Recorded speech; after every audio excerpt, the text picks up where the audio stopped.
Hey, welcome back, guys. So in this module, I want to take some time to dissect and unpack three different terms or phrases that we have been using throughout this course and that you likely have heard elsewhere as well. These phrases can have similar and sometimes overlapping definitions, and so I want to make sure that you and I are aligned with how we think about them for the context of this course. So the first phrase is just lifecycle marketing in general. I think of lifecycle marketing as a strategy. It's an approach for how you think about your business. And at a more granular level, the lifecycle marketing framework is a tool.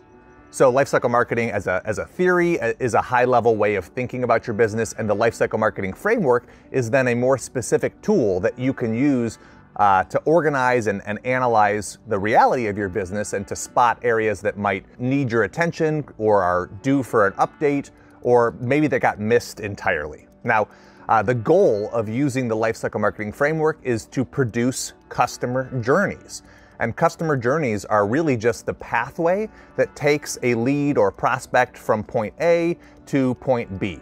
And that could be from anonymous website visitor to becoming a paying customer. But it also could be from becoming a paying customer to becoming a lifetime member, or becoming a paying customer to becoming a raving fan, right? So customer journeys are not unique to a specific segment of your lifecycle marketing framework. They actually exist throughout the entire 9 stages. And sometimes they are the thing that ties those stages together. So that's how I describe customer journeys. Now, your business, if you only have one core offering and there's only one way for people to get there and there's only one way to fulfill on it, then you might have a singular customer journey and it might be linear. But the reality is most businesses don't work that way, especially if you have multiple products or you have multiple ways for people to opt in and get to that product. A lot of people have journeys that intersect at different points and consolidate down, or that diverge at different points. So if you have a point of purchase, but then 2 different experiences can happen on the fulfillment side depending on what you know about that person or where in the world they live. You might have journeys that diverge or converge, and that's fine. That's actually the goal in many cases, is to create hyper-specific segments of the journey that are unique to what you know about that person.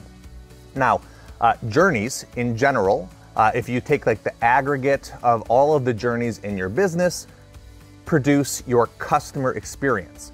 And I think of customer experience, which is the third term here, as just the collective sum of what is created for your customers from the product of your journeys. So journeys are what you craft. It's the actual pathways, it's the emails, the experience that you're designing internally, and then customer experience is that it's what it creates for your customers who go through that, right?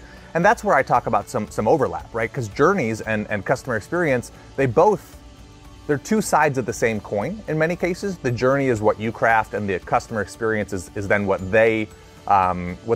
happens as a result to them. And I want to be clear that these aren't just buzz terms. These are fundamental and irrefutable truths for every business. Your customer experience, it's already happening. It's not something that you go flip on. And when we talk about, designing customer journeys, they're already there. It's just a matter of making them intentional. Because if you have had customers, then they had a journey. And if you have had customers who had a journey, then they had a customer experience. And so the reality is lifecycle marketing isn't changing anything in your business. It's not this new strategy that takes the place of something. It's really just a different way of organizing and prioritizing and getting deliberate about how we want those journeys to look and the experience we want those journeys to create for our customers. And this is why I think this matters. If you look at an individual tactic or an individual lead capture strategy, right? If you look at like, hey, somebody's going to sign up here on this landing page for a free trial of my course, and then they're going to get the free trial of that course. And then after the free trial, we want them to purchase the course. And after they purchase the course, we want them to get access to the course. And then maybe, a couple of months after access, there is a survey.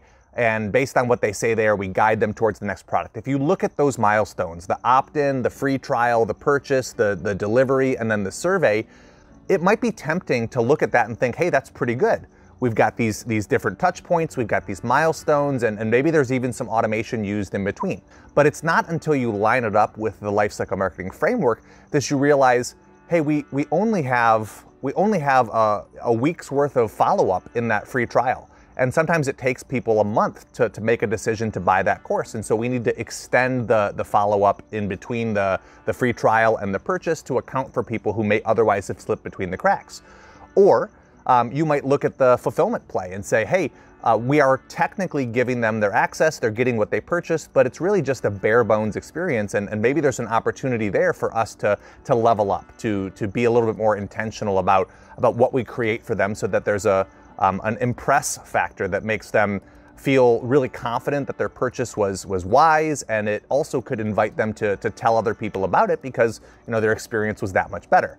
So it's really only once you use the lifecycle marketing framework against your existing strategies that you can reveal either the gaps that you may have omitted entirely, or the areas that just need a little bit more love, where you could do a better job of creating a more intentional experience for your customers in that stage. So this lifecycle marketing framework, like I said, it's not taking the place of the things you're already doing. It's not an extra set of responsibilities that you need to wear. It's simply a different way of thinking about the things you are already doing, and hopefully creating more calm, organized, predictable growth as a result of the easier prioritization and the lens that allows you to see your business slightly differently.